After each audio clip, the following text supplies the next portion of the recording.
En musculation, il faut mieux choisir un temps d'effort ou un nombre de répétitions. Si vous me suivez depuis quelques temps, vous avez dû voir que souvent dans mes séances, je choisis un temps. Mais pourquoi je choisis un temps d'effort et pas un nombre de répétitions? Est-ce qu'il y a vraiment une façon? Est-ce que le temps d'effort, c'est mieux que le nombre de répétitions ou l'inverse? Vous allez voir qu'il y a des raisons à ça, il n'y a pas un qui est mieux que l'autre. Vous allez voir ça, on va voir ça tout de suite dans cette vidéo.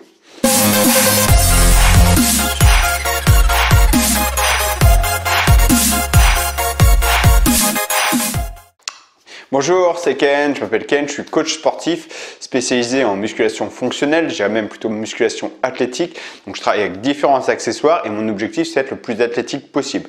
Coordination, gainage, explosivité, force, puissance, on va tout travailler. Dans mes séances, je travaille beaucoup avec un temps d'effort plus que du nombre de répétitions. Mais si vous regardez vraiment plusieurs de mes vidéos, vous allez voir que je travaille aussi avec des nombres de répétitions. Pourquoi je choisis l'un, pourquoi l'autre? Alors vous allez voir, c'est tout simple. Un nombre de répétitions, en réalité, un nombre de répétitions correspond à un temps sous tension. Quand on va dire 6 répétitions, normalement, c'est qu'on veut se rapprocher à un certain temps sous tension. On a différentes filières. On a une filière anaérobique à lactique, anaérobique et aérobie. En gros, pour faire simple, on a une filière plutôt force, filière hypertrophie et filière endurance, d'accord? Donc filière endurance, c'est des séries très longues, ça va pas être intéressant en musculation, mais filière force ou filière hypertrophie sont des filières qui vont nous intéresser. Filière force, c'est plutôt des filières où on va être proche du 100% de sa capacité, donc 85 à 100%, d'accord? Plus on se rapproche de 100%, plus on est proche de sa force. En gros, un 100%, c'est une répétition. Une répétition va représenter un temps sous tension. 5 à 10 secondes selon l'exercice. Par exemple, un développé couché, plutôt 10 secondes, parce que 5 secondes c'est rapide, mais une dizaine de secondes. Développé couché, le temps de descendre la barre, c'est un temps sous tension. Arriver en bas et la repousser, voilà, on va mettre entre 5 et 10 secondes pour faire notre max. Ça va être ce temps sous tension.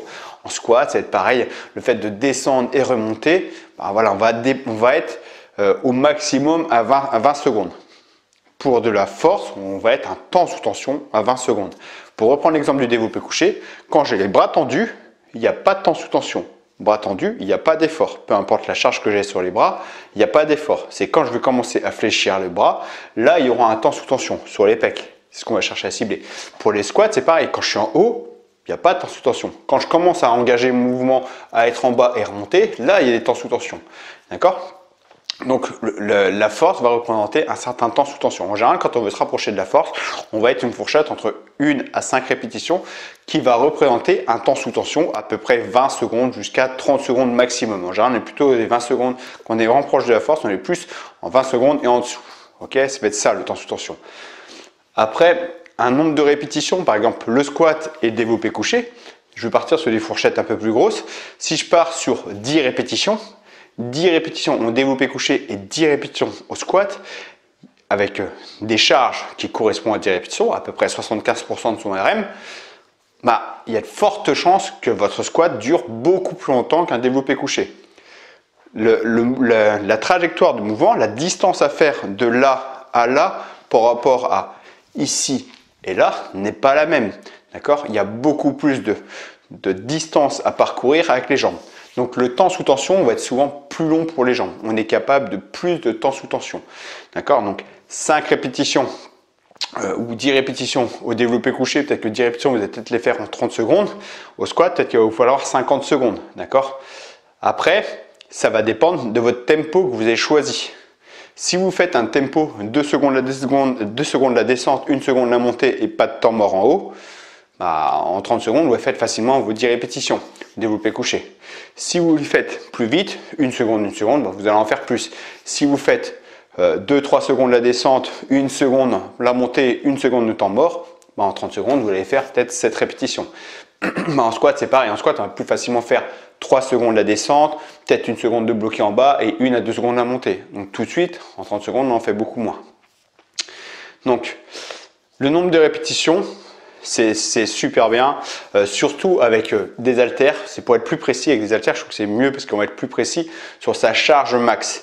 Par exemple, avec des haltères, je vais parler dans d'autres vidéos, avec des haltères, c'est facile de trouver son 10 RM. D'accord, son 10 répétitions. Développé couché, je sais qu'à peu près telle charge, j'arrive pas à faire plus que 10 répétitions, c'est facile. Avec les élastiques, c'est beaucoup plus compliqué. Je travaille beaucoup avec les élastiques. Ici, avec les élastiques, trouver le 10 répétitions quand on va faire du développé. Au début du mouvement, il n'y a pas trop de tension. Plus on va monter, plus il y a de la tension. Trouver le 10 pile, c'est plus dur selon la résistance qu'on va mettre, selon la résistance qu'on va mettre dès le début, hein, peu importe si elle est accrochée ici ou derrière le dos, c'est plus compliqué. Et souvent, on a un peu plus de jus parce que au début, on n'a pas trop de tension, contrairement avec la charge. Donc, c'est plus compliqué. Alors, c'est l'une des raisons pour laquelle je préfère travailler avec un tempo, avec les élastiques, plutôt qu'un nombre de répétitions, parce que 10 répétitions, c'est du à peu près. L'autre raison qui est, donc il faut bien comprendre que le nombre de répétitions et le temps sous tension, c'est à peu près pareil. Vous pouvez travailler vos séances exactement pareil. Vous vous dites par exemple, je fais 6 répétitions, vous pouvez dire, bon, je pars sur 20 secondes. 10 répétitions, je pars sur 30 secondes. Je vais faire 15 répétitions, je pars sur 40 secondes. D'accord? Vous faites à peu près comme ça. Et en gros, ça vous mettez un temps sous tension. Ok? 20 secondes, c'est plus proche de la force. 30 secondes et 30 à 40 secondes, c'est de l'hypertrophie. 40 secondes à 1 minute, on va dire, c'est de l'hypertrophie en série longue. On reste dans l'hypertrophie quand même. Jusqu'à 1 minute, on est toujours dans l'hypertrophie. On va changer nos filières. D'accord? En muscu, il est important de varier le nombre de répétitions. 6 répétitions, c'est hypertrophie force.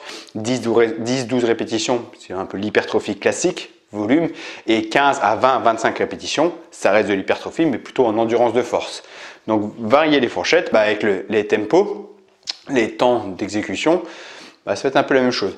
Et moi, l'une des raisons aussi pourquoi je vais choisir les temps, ça me permet d'avoir un peu un coach avec moi, parce que je mets un timer et ça va sonner. J'ai pas besoin de réfléchir, j'ai pas besoin de regarder ma montre, c'est mon chrono qui va sonner pour me dire quand je commence, quand je finis, j'ai combien de temps de repos, quand je repars. C'est un petit peu mon coach en fait à moi. C'est plus motivant que compter mon nombre de répétitions, regarder mon chrono, hop allez c'est bon je repars. Voilà, c'est plus précis, je suis sûr de ne pas tricher sur le temps. Il y a ça en fait aussi pour ça j'utilise ça. Par exemple, je me dis allez je fais 10 répétitions et je prends 2 minutes de repos. D'accord, je vous dis un truc au pif là. 10 répétitions, je prends 2 minutes de repos. Je pose développé couché, je pose ma barre, je me redresse, allez je mets le chrono pour peu que j'enclenche pas bien, voilà je perds 2 secondes. Hop, allez, ça va repartir, je m'installe, je coupe le chrono, voilà. Séance après séance, je peux tricher un petit peu sur 4-5 secondes quand même.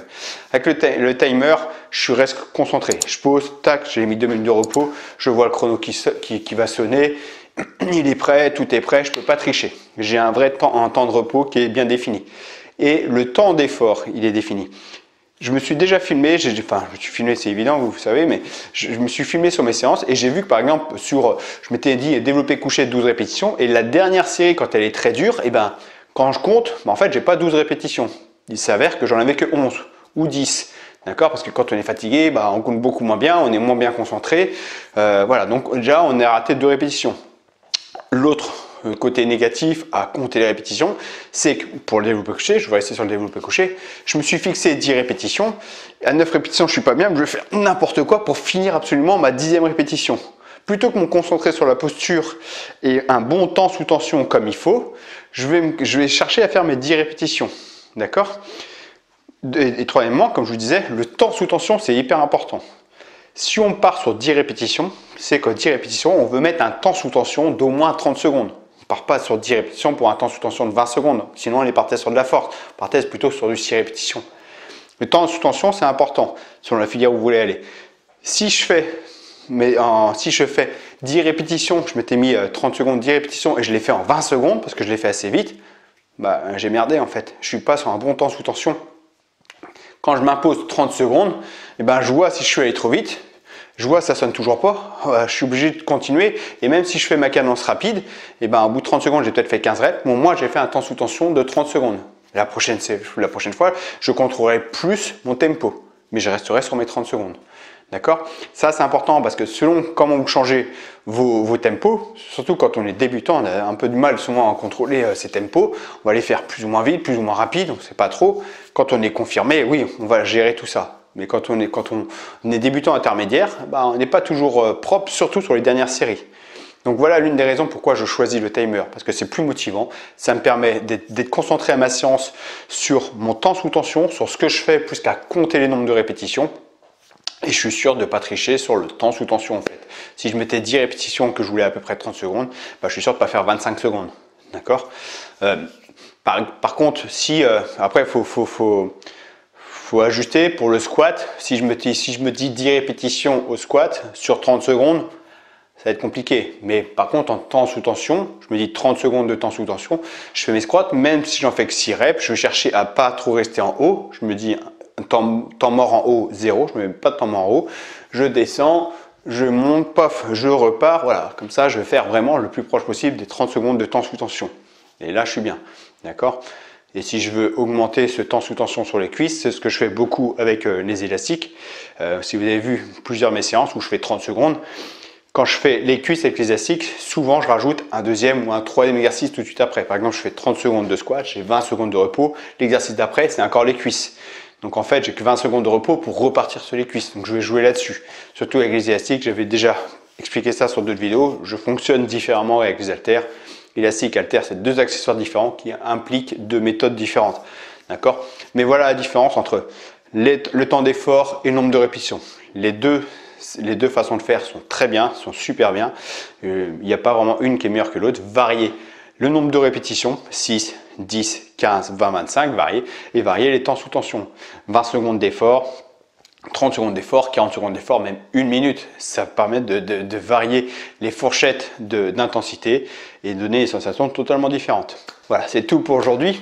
Si vous aimez ça, la musculation, que vous voulez créer vos propres programmes vous-même, vous voulez apprendre comment créer vos programmes, le choix d'exercice, la méthodologie, le temps sous tension, pourquoi on choisit telle ou telle intensité, pourquoi on choisit de la force, pourquoi on choisit 5 reps, pourquoi on choisit 10 répétitions, pourquoi on choisit 15 répétitions, l'ordre de l'exercice, comment on planifie ses programmes.